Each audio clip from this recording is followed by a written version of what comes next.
Mehndi might look like that instead of this.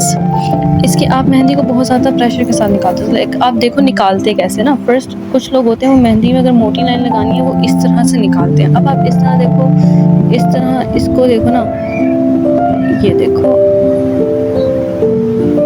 एक होता है इस तरह मेहंदी लगाना एंड सेकंड इज, ठीक है। तो अब आप देखो मैंने सेम प्रेशर रखा हुआ है, बहुत हल्का हल्का सा प्रेस करें। अब नीटनेस का difference is all in front of you, आप देख सकते हो कितना फ़र्क है। और ये सिर्फ इस चीज़ में आ जाता है कि आपने मेहंदी का प्रेशर कैसा रखा हुआ है।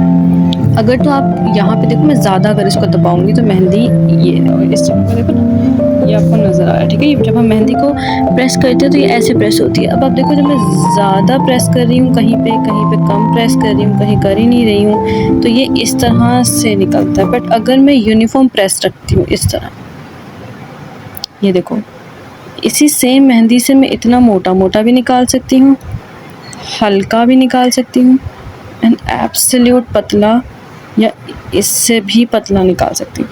तो जब ये सब एक ही तरह की मेहंदी से निकल रहे हैं तो the issue is not the nib of your mehndi, issue आपके हाथ से जो आप प्रेशर डालते हो जिससे मेहंदी बाहर निकलती है वो होता है। तो अगर आप इस प्रेशर की प्रैक्टिस करोगे जो आप लाइंस लगाने में, ठीक है, देखो मैं लाइंस भी निकाल के आपको दिखा देती हूँ, ये देखो सिक, ये देखो। और अगर आप मोटी लाइन भी निकाल रहे हो तो प्रेशर मोटा भी कांस्टेंट रखो ना, तो वो अच्छा निकलता है। लुक एट दिस, मोटी लाइन का प्रेशर। बट ऐसे अब खराब होने की वजह ये है कि मेहंदी के अंदर भी एयर बबल्स होते हैं, ठीक है। अब वो एयर बबल्स जो होते हैं समटाइम्स वो मेहंदी को निकलने देते हैं, समटाइम्स वो नहीं निकलने देते, समटाइम्स बहुत ज़्यादा निकलते हैं। फिर देखो कैसी डॉट डॉट से फॉर्मेशन हुई। हाँ, डॉट से मुझे याद है, डॉट्स में भी यही मसला आता है। लुक एट दिस, ये देखो, अगर आप ऊपर रखोगे और प्रेस करोगे तो ये डॉट की जगह ये निकल रहा है, ठीक है। तो आपने जहाँ डॉट निकालना, फॉर एग्जांपल आपने यहाँ डॉट लगाना है तो पुट द निब, आप देखो ये पेपर है ना, सिक, ठीक है। और नेक्स्ट जो हमारी एपिसोड है उसके अंदर मैं आपको बाकी चीज़ें बताने वाली हूँ।